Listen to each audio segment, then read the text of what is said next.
So let's start with any questions related to chapter 9:18 first.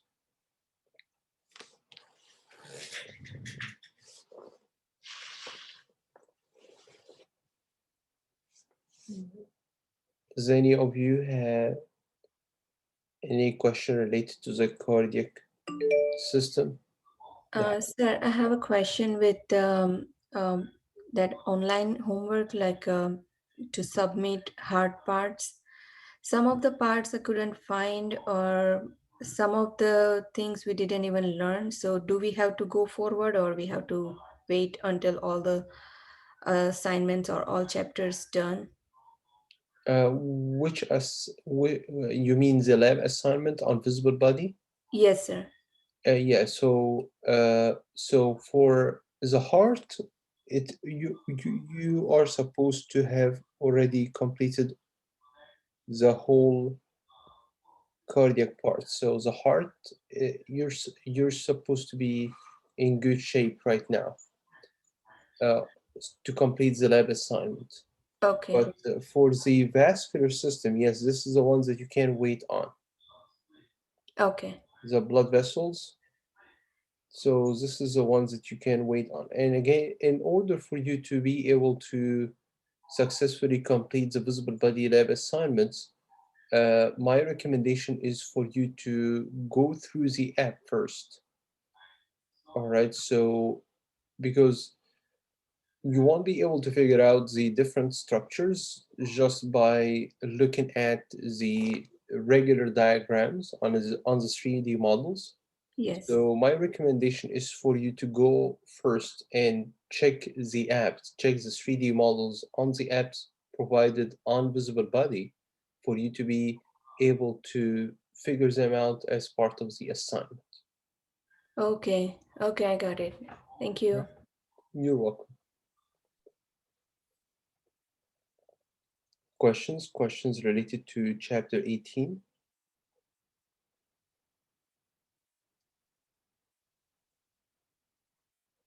How about any questions related to chapter 19 so far? In chapter 19, what we've covered so far are the blood pathways. And this is something that we're going to be focusing on today. Any questions? Any questions? All right, so let's start first with the virtual class activities, virtual class activity questions that are related to first chapter 18. So let me check on here the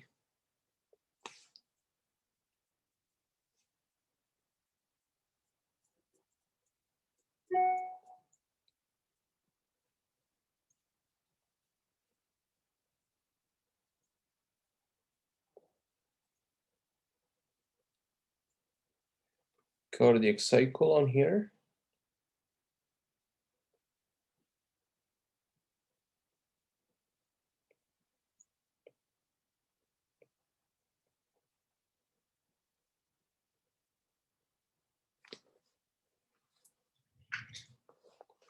So I wanted to review with you today the cardiac cycle before we start the virtual class activity questions.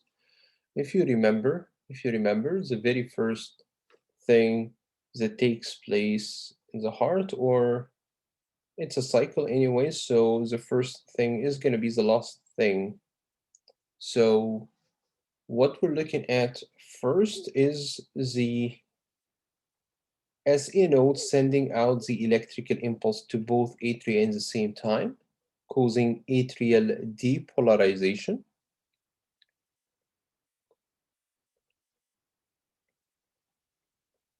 Which is recorded by the EKG as a P wave.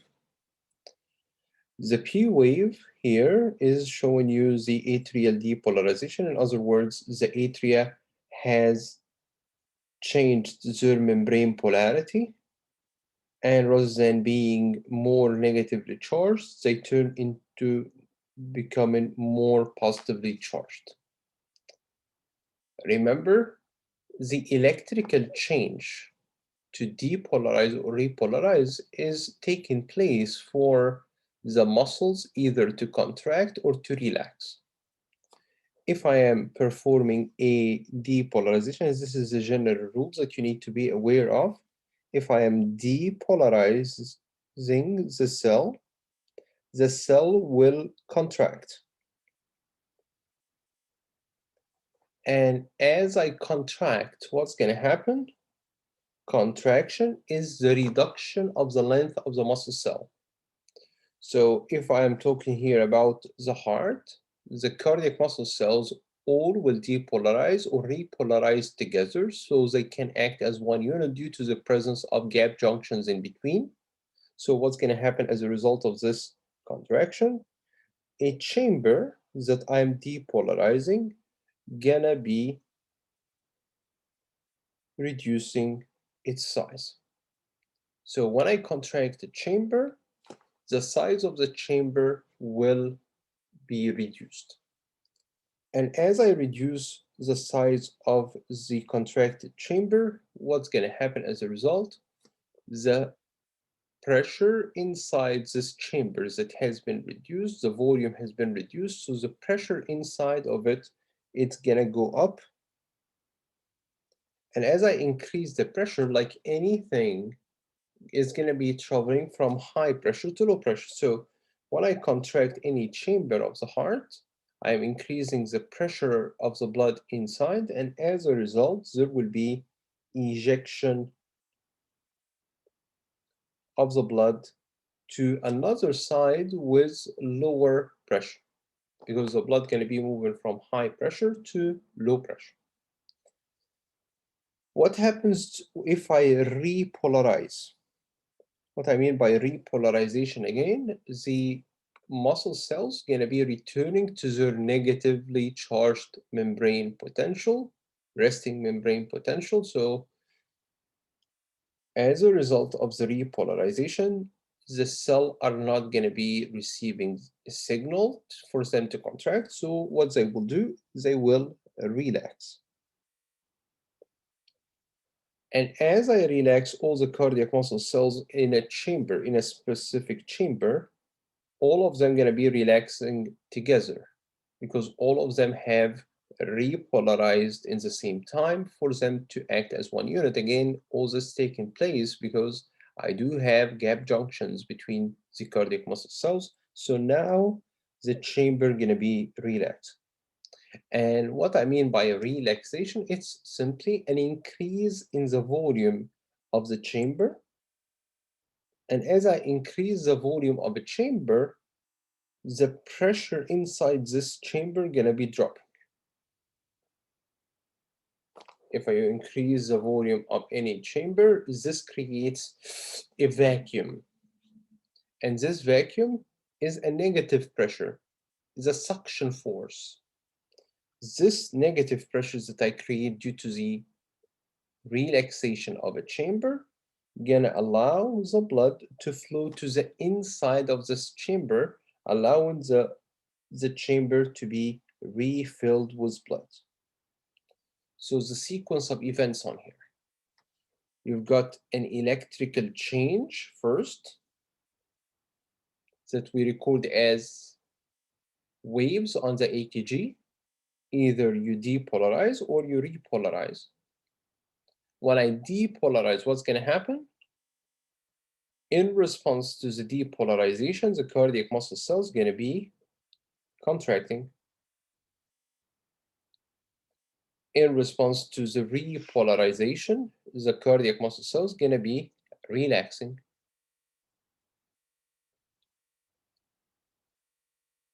When I contract, what happens to the pressure inside? The pressure goes up. And as the pressure increases within a chamber, what's gonna be the effect on the blood flow? The blood is gonna be ejected outside of this chamber. How about if I'm relaxing? If I'm relaxing, I'm increasing the volume, and there is the relation between the volume and the pressure inside of a chamber. So if you increase the volume of a chamber, the pressure inside this chamber is going to be dropping. So what we're looking at in here, when I relax the chamber, I've got a drop in the pressure inside, and this creates a suction force, a negative pressure that allows me to refill this chamber. I'm allowing the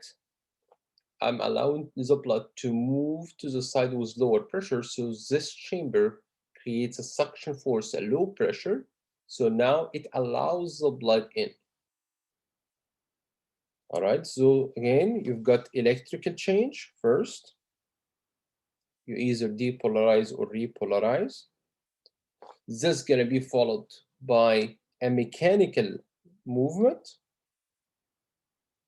What kind of mechanical movement do I get? If you depolarize, you contract. If you repolarize, you relax. This mechanical movement going to result in blood movement.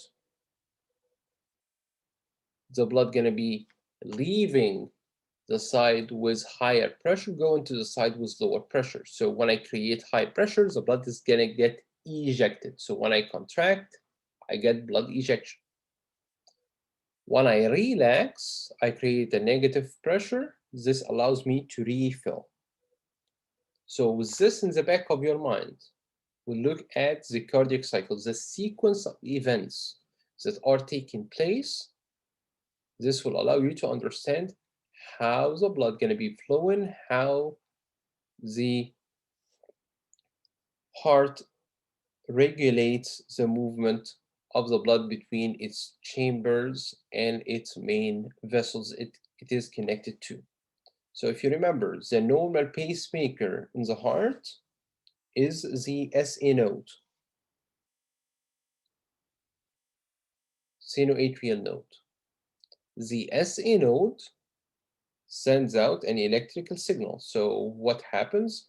The atria will depolarize in response to the signal. So this is what we've recorded as a P wave on the EKG. All right, so when you depolarize, can you remind me what is going to happen next? The depolarized cells are going to be contracting. So when I contract the atria, what's going to happen? I got atrial contraction on here. This increases the pressure within the atria, squeezing the blood to move down from the atria to the ventricles. If I'm looking at the right atrium, so the blood gonna be moving from the right atrium to the right ventricle. If I'm looking at the left atrium, the blood gonna be moving from the left atrium to the left ventricle. We call this phase of the cardiac cycle, it's the atrial contraction phase, which is part of the ventricular filling, because in this part, I am getting the blood into my ventricles. Atrial contraction phase of the ventricular filling phase.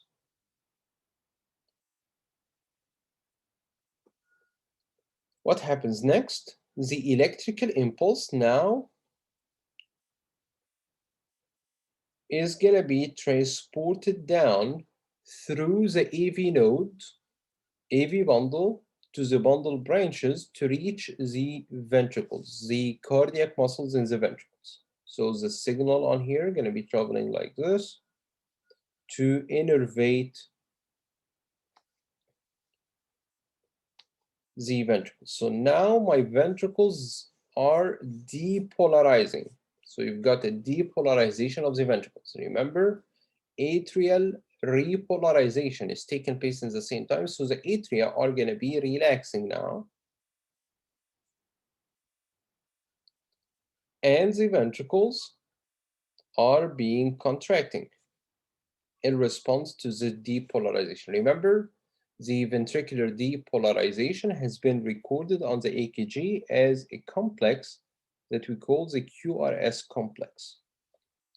So again, when I depolarize, what's going to happen to these chambers? The chambers that gets depolarized are going to be contracting. So now the ventricles are contracting. So we call this as a ventricular contraction phase. But remember, I do have valves. When I contract the chamber, I'm increasing the pressure of the blood inside. I have an increase in the pressure inside those ventricles. And as I increase the pressure inside those ventricles, the blood is going to try to leave to the side with lower pressure. So where am I going to be trying to leave to as blood? What do you think? Where is this blood at high pressure is trying to move to? What do you think? What are you connected to on here? Anybody still here?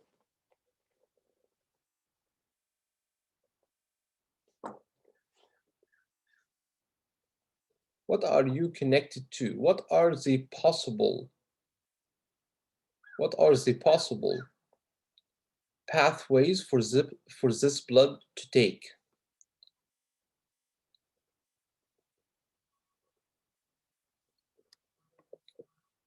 So I will try to move to the lower pressure. And where do I have lower pressure? Show you on here.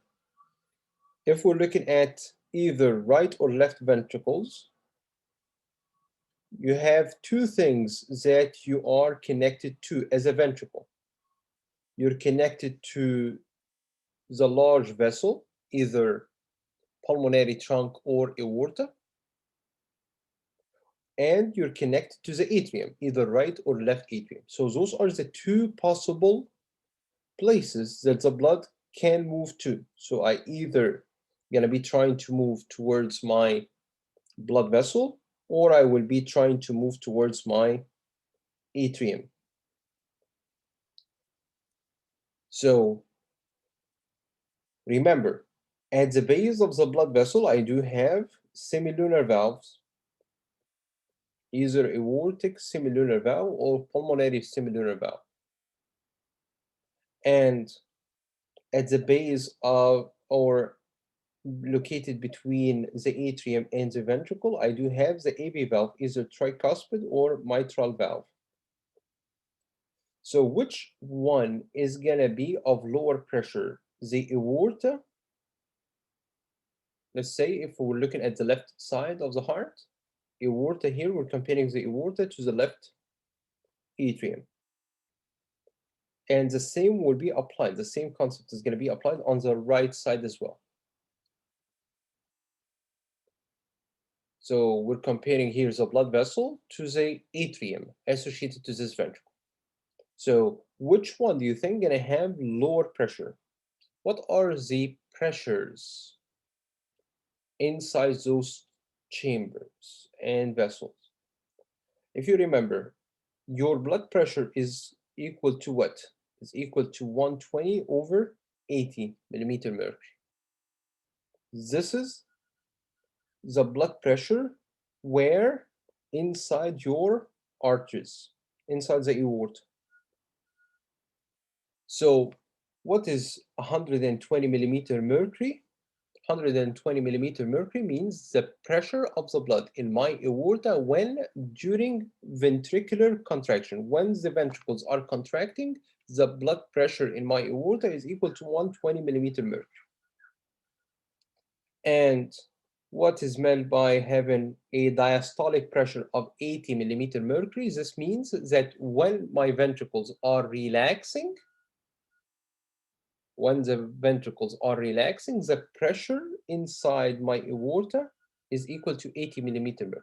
So here, I was relaxing, so the minimal pressure I do have here in my aorta is equal to 80 millimeter mercury. Compared to the atrium, atrium has a much lower pressure, around 5 to 10 millimeter mercury. So if I'm creating a pressure of 120 when I contract the ventricle, which side would the blood favors to go to? Would I be trying to go first to the atrium or to the ventricle? I'm sorry, or to the aorta? Am I gonna be trying to go first to the atrium? In this case, the left atrium as an example. The same would be applied to the right side. Or would I try to go to the aorta? As you're saying here, I'm trying to go first to the atrium. Why is the atrium? Why is the atrium? Because what is the pressure difference between the two sides? Between the ventricle and the atrium? Between those two sides, what is the pressure difference? Let's say it's 10 millimeter mercury. So 120 minus 10 millimeter mercury. So the pressure difference between the two is going to be 110 millimeter mercury. So in other words, the pressure that drives the blood to go from the ventricle to the atrium is 110 millimeter mercury. How about here? What is the pressure inside my aorta? The pressure inside my aorta at the end of the relaxation, it's going to be 80 millimeter mercury. So what is the pressure difference between my ventricle and my aorta? It's 120 minus 80 millimeter mercury. So it's going to be equal to 40 millimeter mercury. In other words, the pressure difference between the ventricle and the aorta is 40 millimeter mercury. So the pressure that drives the blood to move from the ventricle to the aorta is only 40 millimeter mercury. So which side would you like to go to first as blood? If you are the blood, which side? You've got two job offers. One will put a pressure of 10 on you, and one will put a pressure of 80 on you, and they will be paying you the same. Which side would you take? Which job position would you take? The one that puts less pressure or the one that puts more pressure? The one that puts less pressure. So the blood is going to be trying first to go to my atrium. And if I try to go towards the atrium, what's going to happen? What's going to happen? Remember, between the atrium and the ventricle, I do have a type of valves called the AV valves. In the left side, this is going to be my mitral valve. So the blood is going to go up, tries to go up. What's going to face the blood movement? Tricuspid or mitral valves going to be facing the blood, preventing the blood from moving up. How?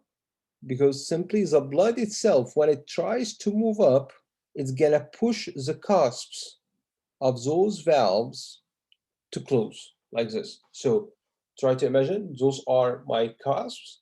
The blood is pushing me up, and when the blood pushes me up, the cusps will meet and they will block the further movement of the blood up into my atrium. So what happens in here? The blood will first try to move towards the atrium because the atrium has lower pressure. And as the atrium has lower pressure, blood is going to be moving towards it first. So this is going to be pushing the cusps of my mitral valve on the left side and the tricuspid valve on the right side, closing the AV valves. So the AV valves will close. Remember, this is not 120, so you're not going to be producing 120 in milliseconds. So it's a gradual increase in pressure. So in order for you to move from negative pressure to 120, so let's say here I'm trying to move from 0 to 120.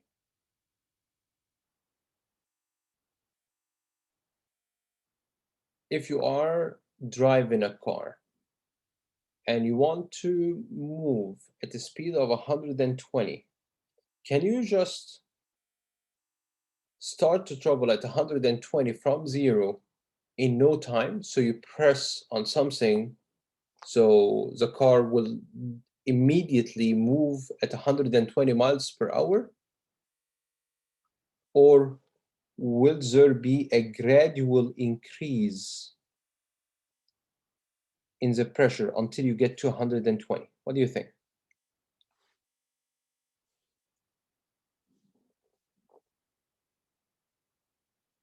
Do you understand the question here? Yeah, so so in order for me to reach 120, actually it was gradual. So I will start to move 0, 5, 10, 20, 25, 30, 40, 80, 85. So remember, so all the way until you get to a pressure greater than 80, the pressure here is higher. So the blood is keeping those cusps of the semilunar valve closed. So the valve is closed until when? Until I reach a pressure greater than 80 millimeter mercury. So what am I looking at? So again, let's review what happened in here.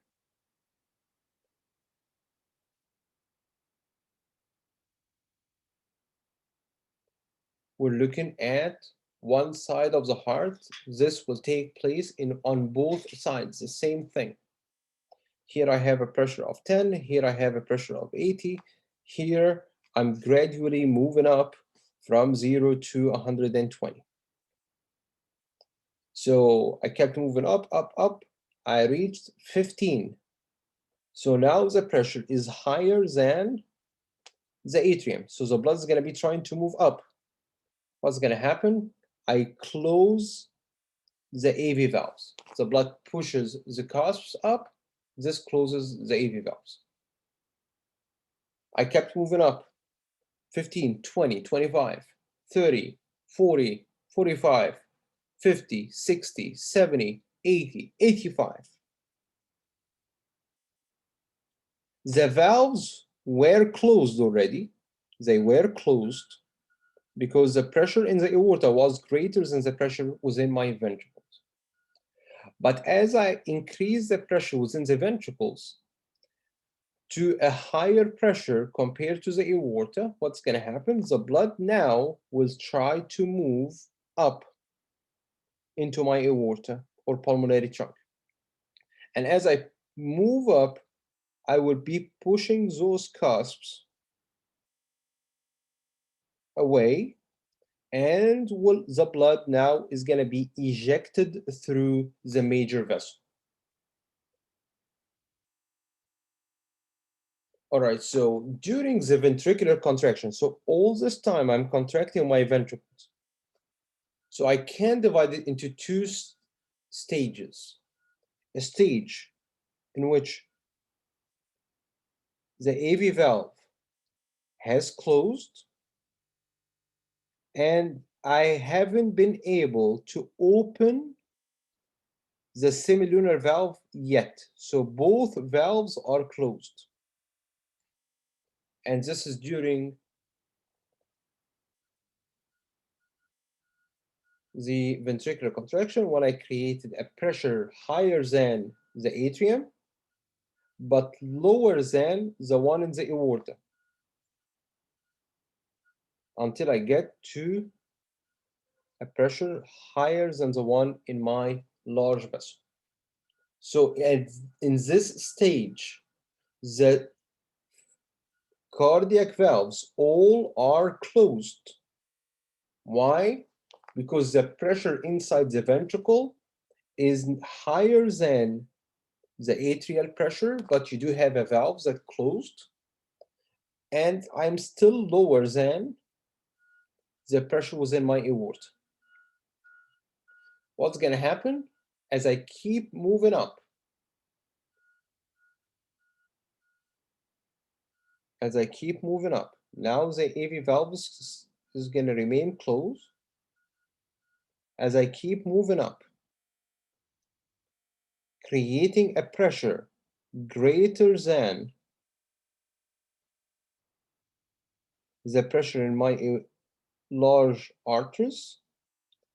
This pressure greater than the one present in the large arteries gonna allow the blood to move towards the aorta or the pulmonary trunk, according to which side we're looking at, and the blood is gonna be ejected out of my ventricles. Does this make sense? Does this make sense?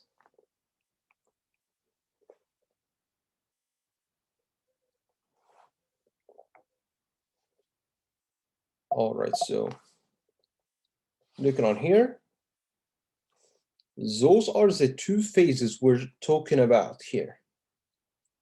First, I will create a pressure higher than the pressure within my atrium. But lower than the pressure within my pulmonary trunk and aorta. So what's going to happen in this phase? All the four valves are closed.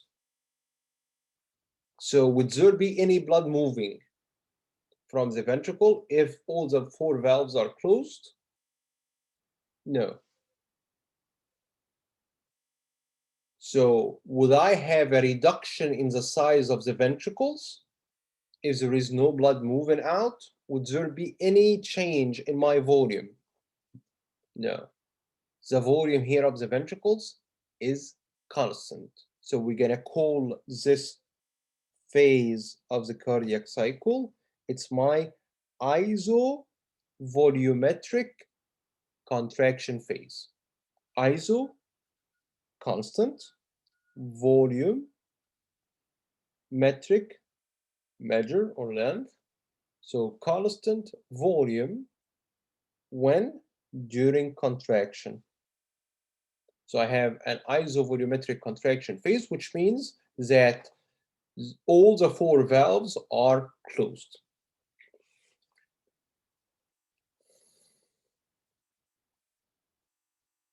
Yes, so hypertension, this is something that we gonna be learning more about in the tasks of this week.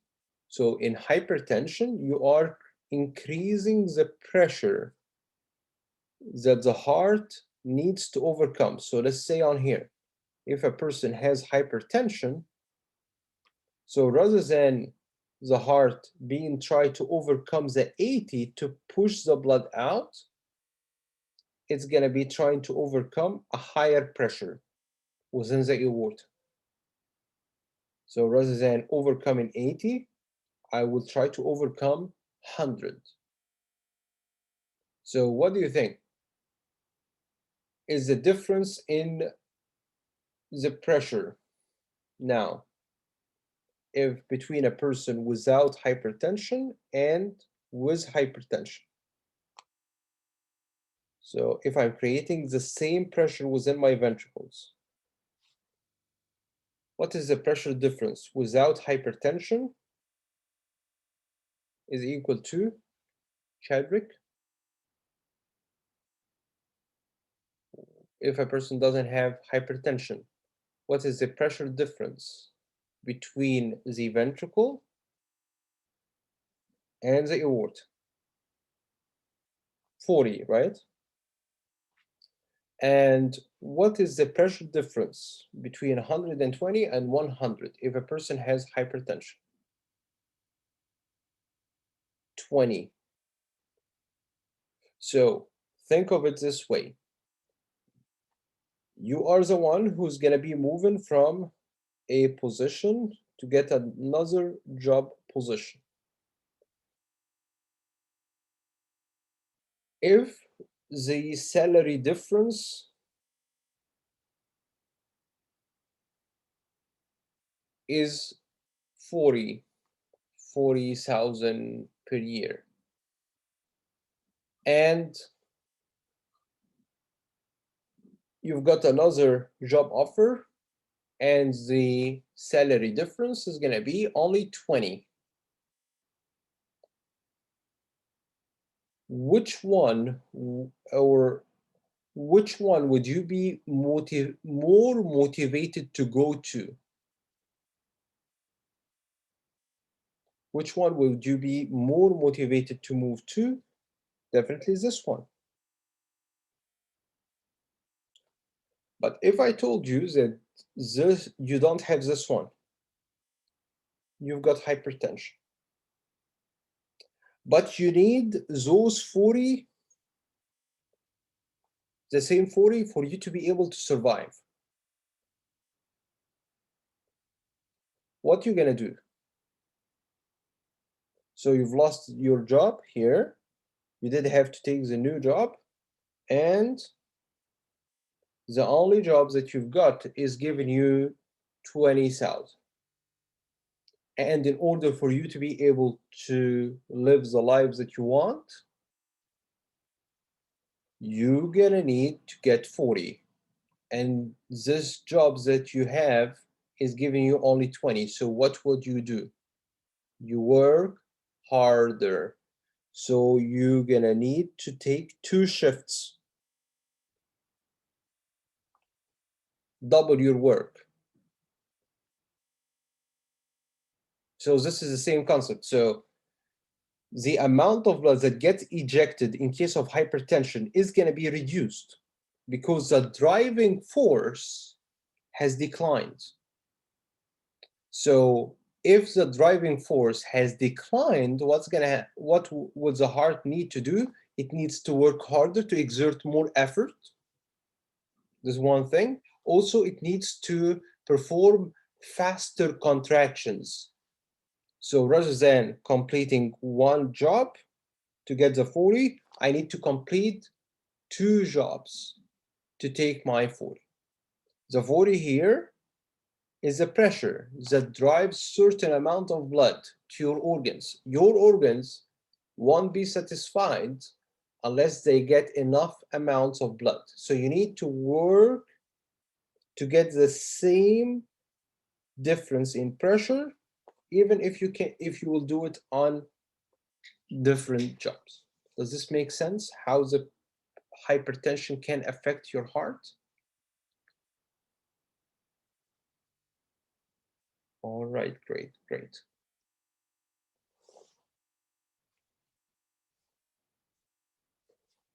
All right, so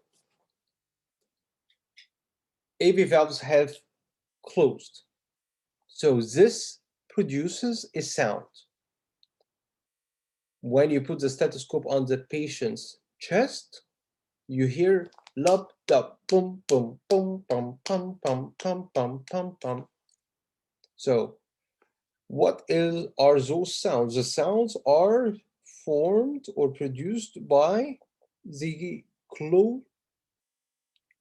closure of the valves. And the first valves that you're gonna have to close are the AV valves. So this produces my first heart sound. So the first heart sound is taking place when the ventricles start to contract during systole. When I start to contract the ventricle, AV valves close. I kept increasing the pressure, remember? I kept increasing the pressure here, going above the pressure in my aorta. So what's going to happen? The blood now is going to be pushing the cusps of the semilunar valves and gets ejected. Semilunar valves are open now, and the ventricles are pushing the blood out. Ventricular ejection phase. What happens next? Remember, all this we have been discussing the results of the ventricular depolarization. Now, those ventricles gonna be repolarizing. And when I repolarize, what's gonna happen? As a result, I relax. And as I relax, I increase the volume and drop the pressure to refill. So again, I repolarize to relax to refill. So when I repolarize, the T wave is going to be recorded. I relax the ventricles. Remember, the relaxation is going to be gradual, the same like the contraction. So I will be dropping the pressure from 120 down to negative pressure. So let's say 0 here. So at the time of the relaxation, the aorta, for example, had a pressure of 80 millimeter mercury. So as I keep dropping, keep dropping, I reach 80 first. So which ones will close first? Semilunar valves. Because now the blood is going to be trying to move back from my large artery, either pulmonary trunk or aorta. So semilunar valve is going to close. I kept moving down below 80 until I reach a pressure lower than 15. Pressure in my atria. When I reach a pressure lower than the pressure of my atria, what's going to happen now? The blood in the atria going to be pushing the cusps of the AV valves to open them to fill the ventricles with blood. So during the time when I have closed the semilunar valves and I didn't open the AV valves, there is no change in the ventricular volume during this early phase of the relaxation. So what do we call this phase of relaxation? We're going to call it the isovolumetric relaxation phase. Isovolumetric relaxation phase. So again, we started by atrial depolarization, recorded as P wave, resulting in atrial contraction. Atria, when they contract, they will be allowing the blood to move, or the remaining amount of blood to move from the atria to the ventricles. Next is going to be the Qrs complex, which is a recording of the ventricular depolarization. And when I depolarize the ventricles, I'm creating greater pressure within the ventricles, which will close AV valves first, and then open the semilunar valves to allow the ejection of the blood into my large arteries, either pulmonary trunk or aorta. And then what's going to be recorded next is going to be my ventricular repolarization. So this is going to be recorded as T wave on the EKG. And when I repolarize to relax to refill. So repolarization phase on here, repolarization is going to be followed by relaxation. What happens when I relax my ventricles? The blood is going to be trying to move backwards. This will close the semilunar valves, and this is actually what produces the second heart sound. So the second heart sound is telling you that now you are relaxing the ventricles. The relaxation of the ventricles is going to be marked by the second heart sound. And it's an isovolumetric relaxation phase. As I keep relaxing my ventricles, what's going to happen? I create a pressure low enough to now open the AV valves, and the blood is going to move down, rushing into my ventricles. This phase is what we call the ventricular filling phase. All right, so let's see on here. Any questions? Any questions?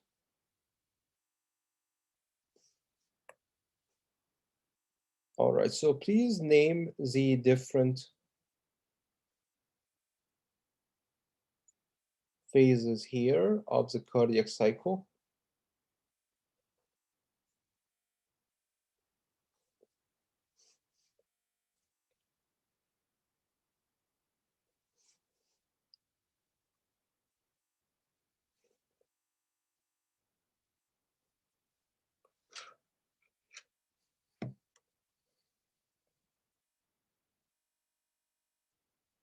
So for question number 1,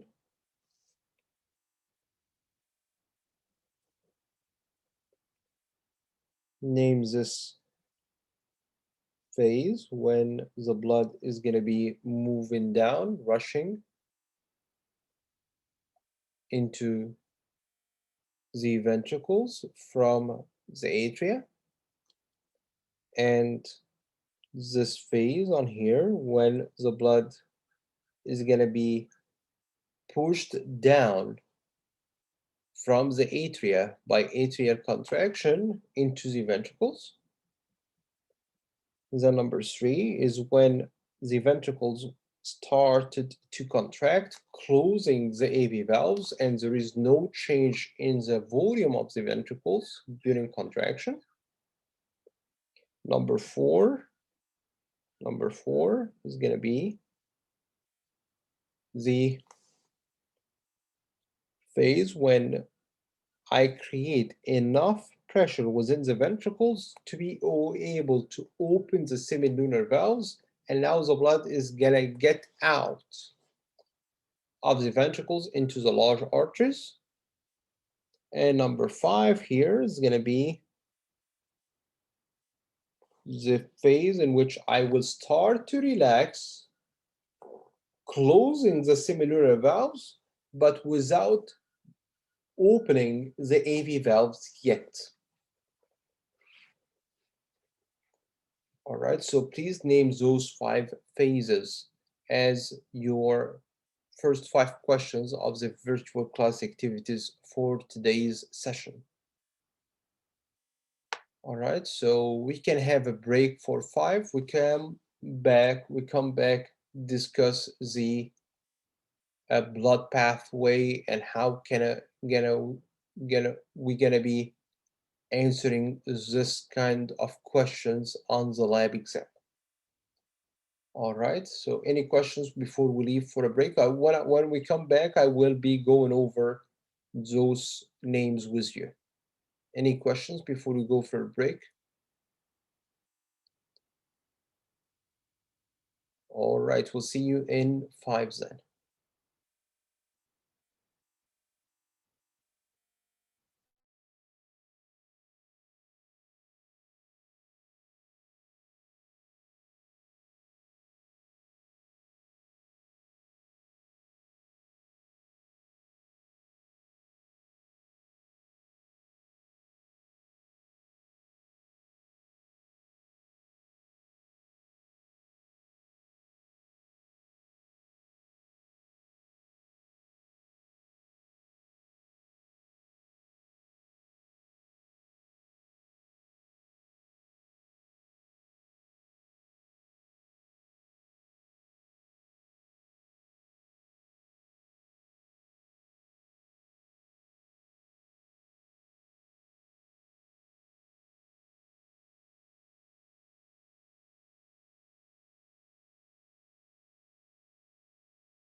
Welcome back.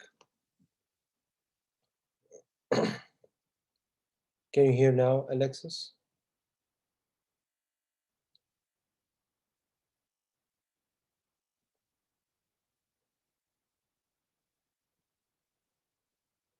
All right, so starting first with the first 5 questions on here. So what did you get for number 1? When the ventricles are filling with blood, this is going to be the ventricular filling phase.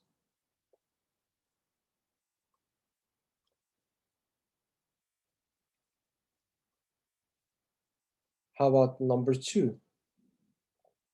The atria here, I'm still filling the ventricles, but this extra boost I get by the contraction of the atria. So we're gonna call this phase, it's my atrial contraction phase.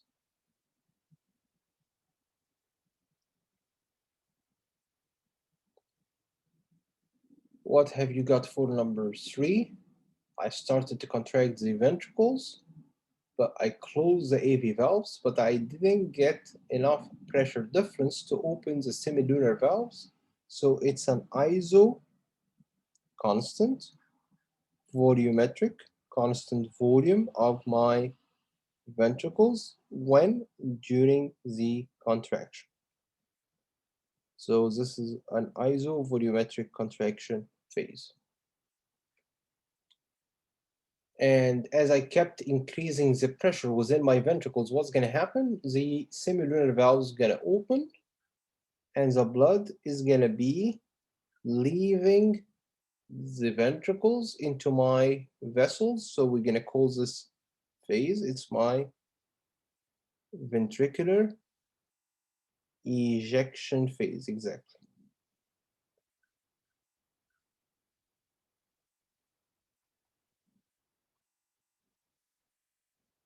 And what happens next? You repolarize your ventricles.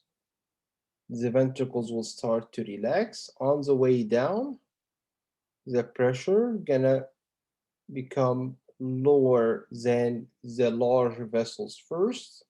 So the blood gonna be closing the semilunar valves, but I didn't get a pressure low enough to create a pressure difference to open the AV valves. So this creates another isovolumetric phase, but this is a relaxation phase. So this is my isovolumetric relaxation phase.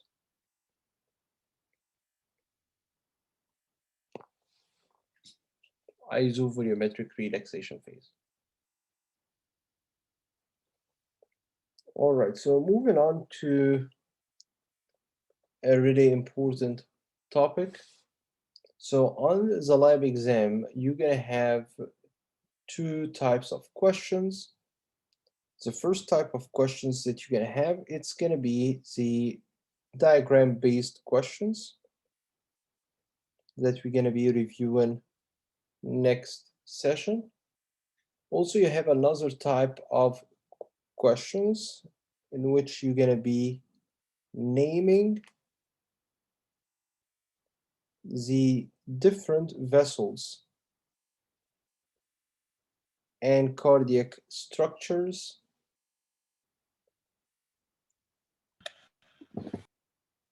that the blood gonna be traveling through in a special pathway. So as a quick review, so the blood vessels that you're supposed to know are the ones stated in your diagrams that are highlighted, and those are the ones that we've covered in the video recordings. So an example on here on how can you be can I address this question for you on the exam? So I will provide you with a pathway. So let's start, let's say for example, I'm starting with the the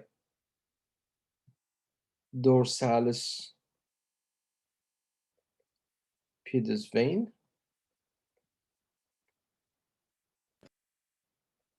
right dorsalis pedis vein, and I tried to go to my right renal artery.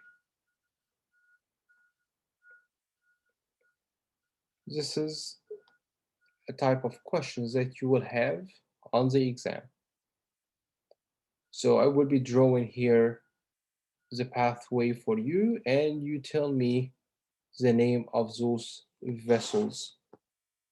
So here you're supposed to be, I will not be drawing the actual diagram for you on the exam. So you're supposed to just list the vessels that you're gonna be traveling through and the cardiac structures. But here for practice, I will be drawing the pathway for you.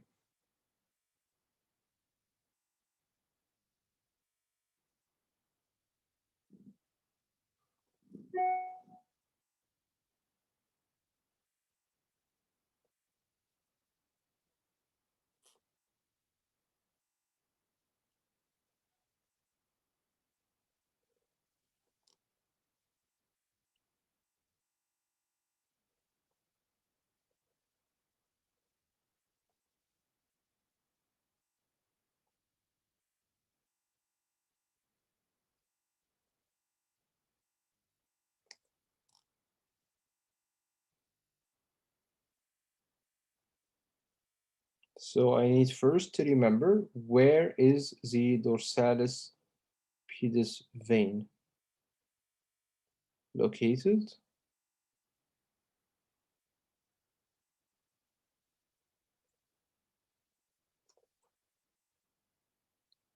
So yes, you're gonna have to list the different vessels.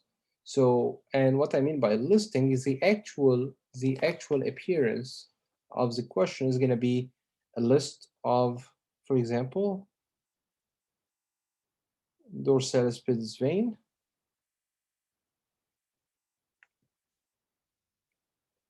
and you're gonna have the next place that you want to go to, and then I would say, for example, the popliteal vein,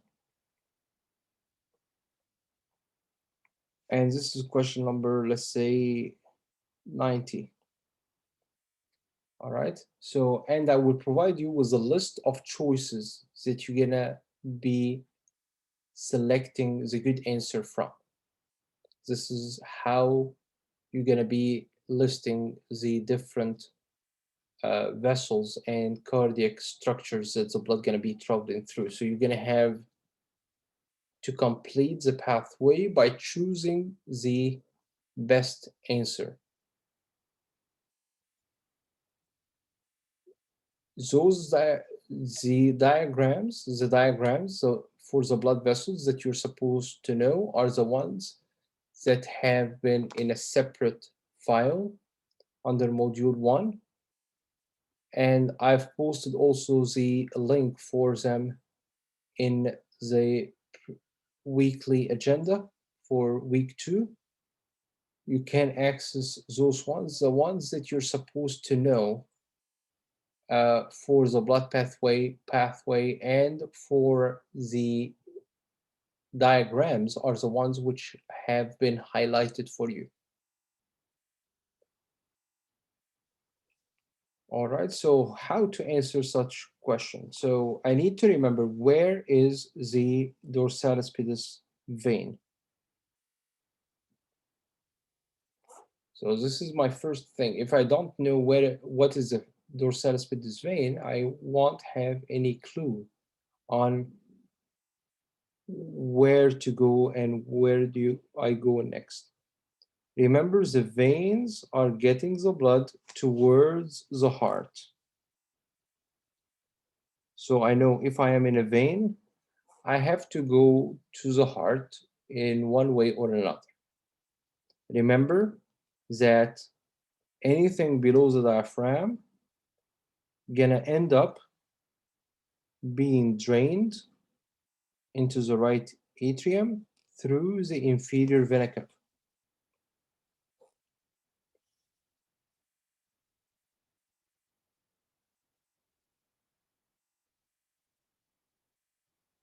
So this is an information that needs to be in the back of my mind while answering this question. So let's start on here. I will be drawing the pathway for you, and you're going to be telling me what are the vessels that we're traveling through.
So this is my dorsalis pedis vein on the right side.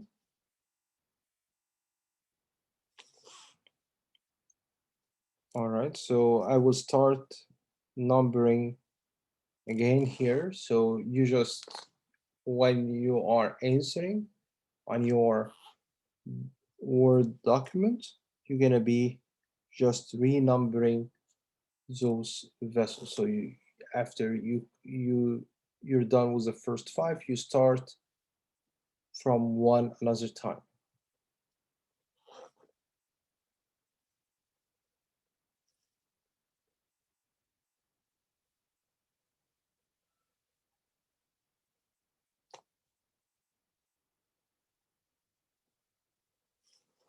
Remember, I am in a venous system, so I'm trying to go back towards my heart.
All right, so I will give you a minute here until you get to number 19.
All right, so those are the 24 vessels and cardiac structures that we're going to be passing through to move again from, so let's change this into the left renal artery.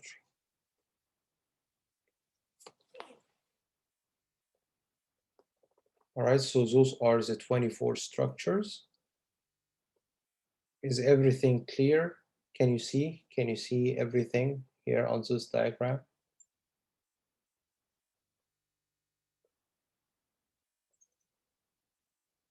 All right. So we'll give you a couple of minutes to think here about the names of those different structures. So on the exam again, I will not be drawing this for you. You're gonna need to complete the list of vessels and cardiac structures as well as organs that you might be passing through in order to complete the pathway. And you will not be writing down the words, you're going to be choosing from a list that's going to be provided to you. And by a list, it's the complete list of vessels. So you will never be able to figure out the good answer if you don't know it on the exam. So you should know the good answer before looking at the list provided. So you won't never have the ability to read through all the choices that have been provided and to think which one fits in. All right, so you need to know already the good answer before looking at the provided list. So very important to keep this in your mind. So let's start on here. What is number one, do you think? What's number one? This is vessels that we're starting from. This is the vessels that we're starting from. So what vessel is this? Here, it's my right dorsalis pedis vein.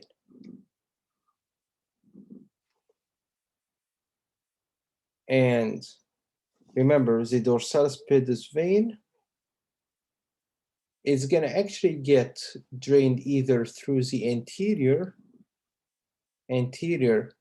tibial vein or the posterior tibial vein. But for simplification purposes, we are going to stick only to the anterior tibial vein. So what is number two on here? The vein that is located anterior in the anterior compartment of the leg. It's going to be my anterior tibial vein. Anterior tibial vein, remember, along with the posterior tibial veins, they drain into a vein that travels in the posterior aspect of the knee.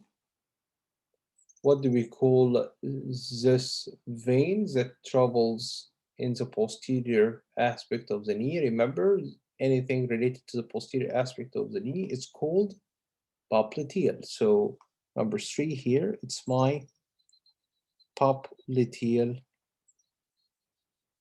vein. Popliteal vein drains in another vein that travels up into the thigh, and something related to the thigh, if you remember, it's called femoral. So we're looking here at a vein that drains the popliteal vein and travels up in the thigh. This is my my femoral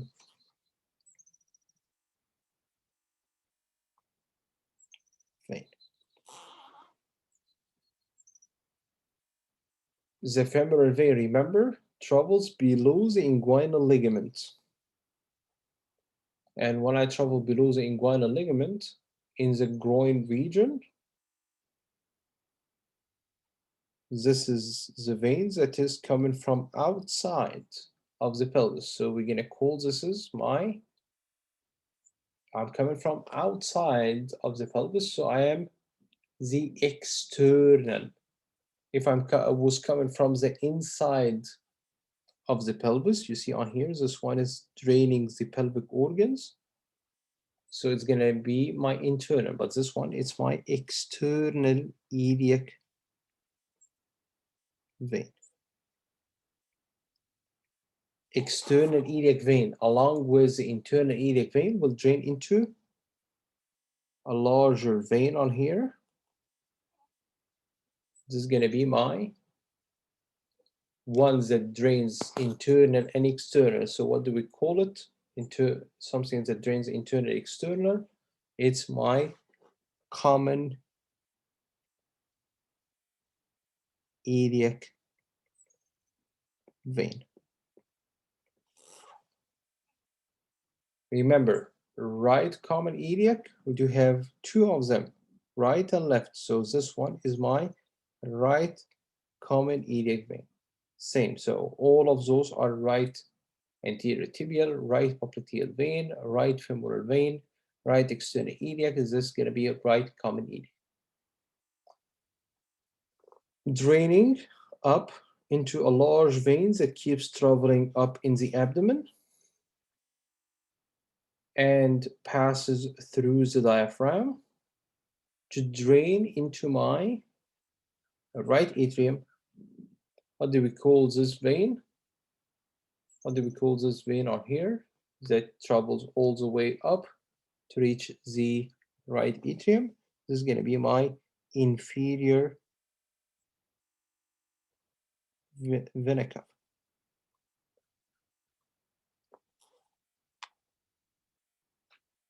Inferior vena cava.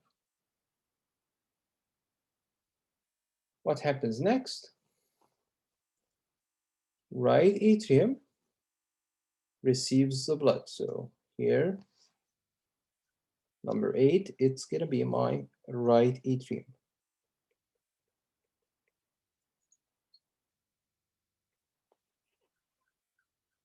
The blood travels down, passing through number 9. What is number 9?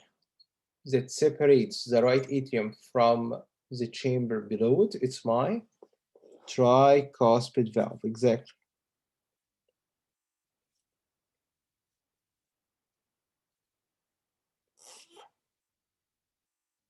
And what chamber would I reach passing through the tricuspid valve? Number 10. Can you tell me, please, here? What's number 10? It's my, exactly, right ventricle.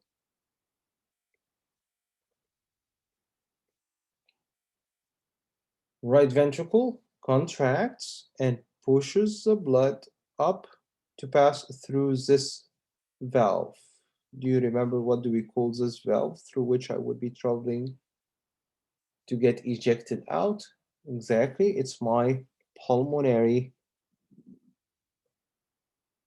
semilunar valve.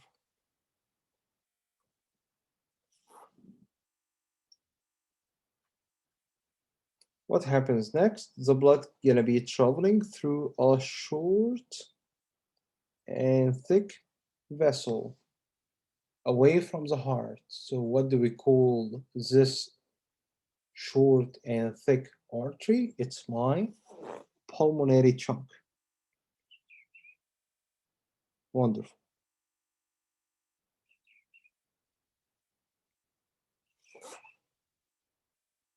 And the pulmonary trunk, remember, splits into 2 branches.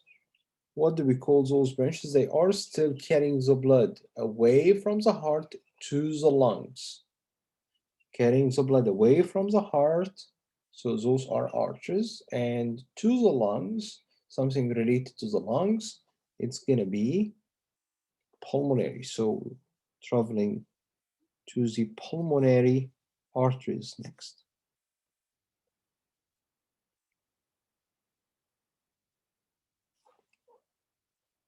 And what organ would I reach on here? Number 14. What is the organ that I would reach to perform the gas exchange, to get rid of the carbon dioxide, to get oxygen? Those are going to be my lungs. Gas exchange takes place within your lungs. The lungs will be returning the blood back to the heart. So if I'm returning the blood back to the heart, am I traveling through arteries or veins?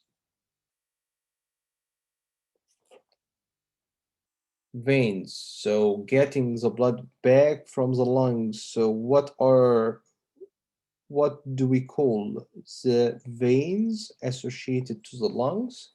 Those are my pulmonary veins. Exactly. Thank you.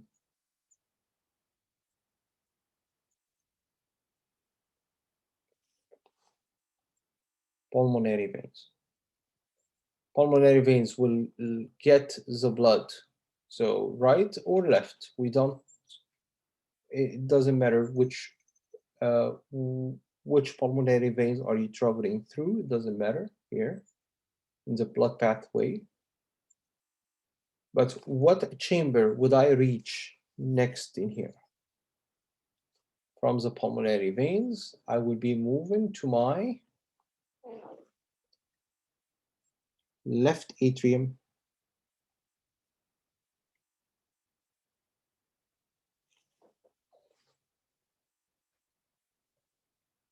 And the blood, if you remember, by the effect of the suction force created by the ventricle, gonna be moving down from the atrium to travel through what valve on here on the left side between the atrium, the left atrium and the left ventricle. This is gonna be my mitral valve or bicuspid valve.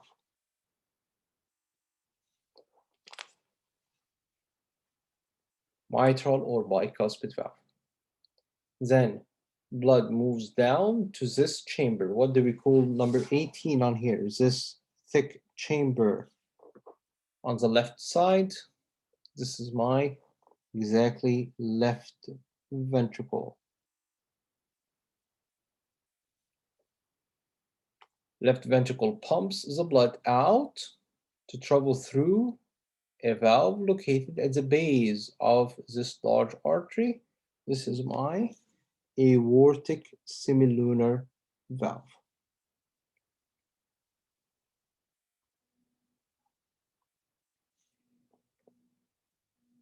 What happens next?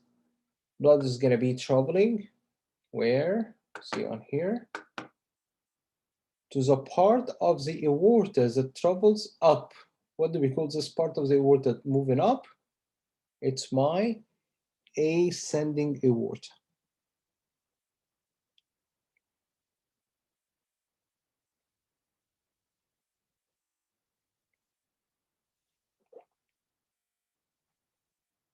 And then remember, the aorta will be bent, forming an arch. So what do we call this part of the aorta? This is my aortic arch.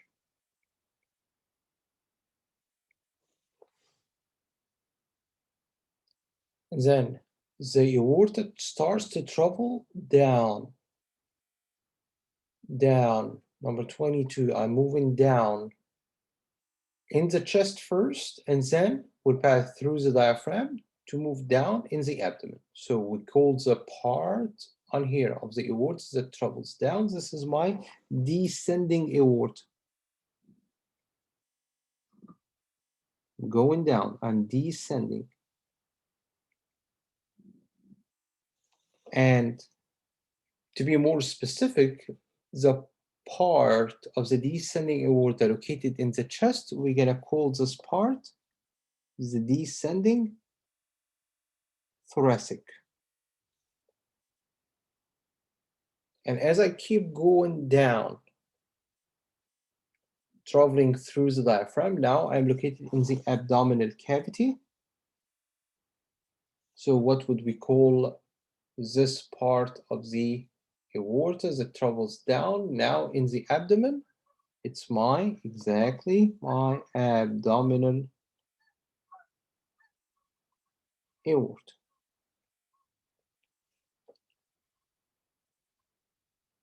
And finally, I will reach as a direct branch from the abdominal aorta. If you remember, as a direct branch from the abdominal aorta, you've got your blood supply, oxygenated blood supply to the kidneys, and this is going to be taking place through we're going to the left kidney, so this is going to be my left renal artery. Left renal artery, it's going to be the destination that we were trying to reach in this exercise. So we were starting from the right dorsalis pedis vein. We wanted to reach the left renal artery, and this is going to be the pathway.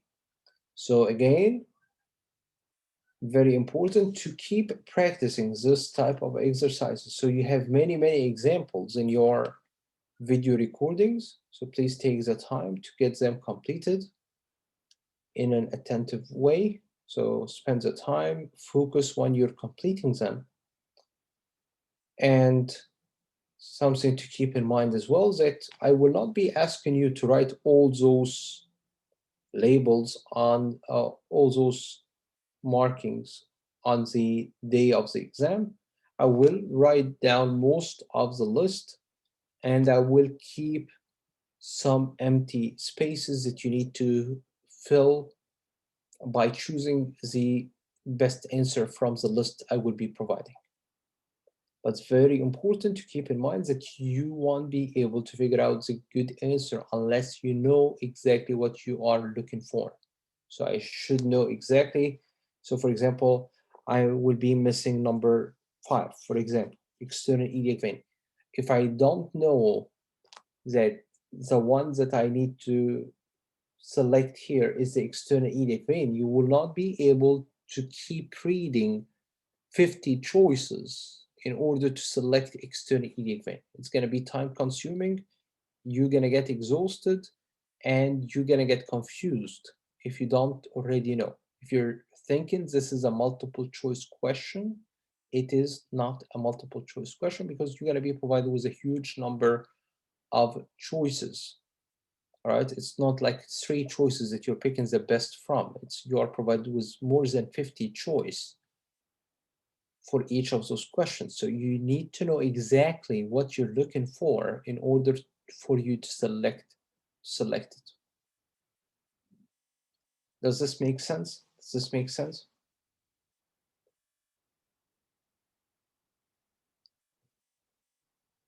All right, great. So this is pretty much everything I wanted to discuss with you. So again, for today's in-class activity questions, we did have 5 in the heart, 5 questions in the heart, which are the phases of the cardiac cycle, and we've got those 24. So again, you should be listing all those answers as part of your uh, virtual class activity responses that you are adding up to your Word document. And please make sure that you keep a backup for this file for you to not lose it for any reason. So we need to know exactly, so Tufan here is asking, so we need to know exactly what is it, or it is not letting us continue. It will let you keep reading through the choices, but I'm telling you that if you don't know it from my experience, if you don't know exactly what you are looking for, what you should be selecting, and you kept reading all the choices, uh, you won't be able to have time to read through all those choices on the on the on the on the exam itself. So you should know exactly what you should be se- about to select for the choice, for you to not uh, waste your time on the day of the exam. Also for you to not get confused, because try to imagine you have 50 choice and you kept thinking, all right, so is it femoral vein? No, it's not. Is it external iliac vein? It's not. So if you kept trying to do this, it won't be helpful.